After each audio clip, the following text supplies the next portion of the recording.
Bangladesh premier league BPL अन्तर्गत Nepali cricket टोलीका leg spinner bowler Sandeep लामिछानेले किफायती बोलिङ प्रदर्शन गरे पनि उनको टोली राजशाही वारियर्सले दोस्रो हार बेहोर्नु परेको छ। शुक्रबार सम्पन्न खेलमा राजशाही चट्टग्राम रोयल्ससँग 2 विकेटले पराजित भयो।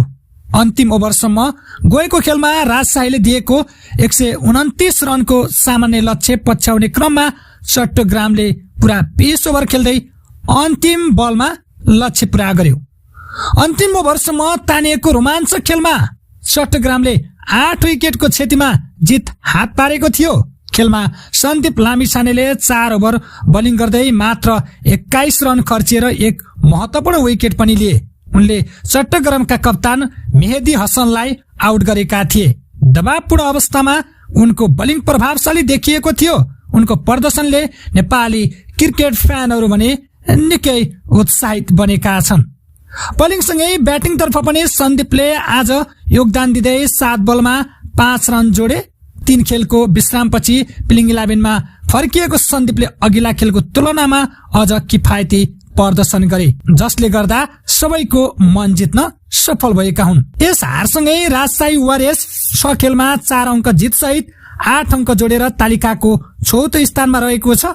जारी सिजनमा सन्दीपले खेलेका 3 खेलमा हालसम्म 4 विकेट लिइसकेका छन्।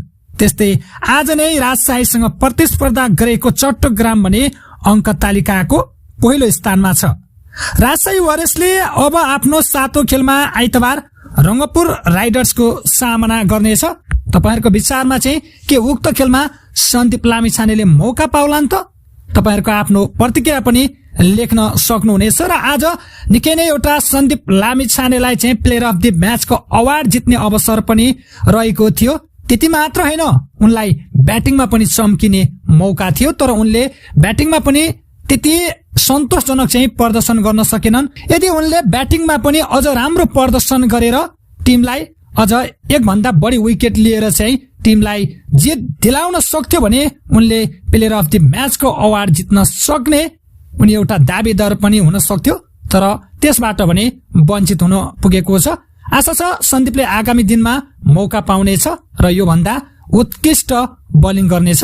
हाम्रो तर्फबाट शुभकामना।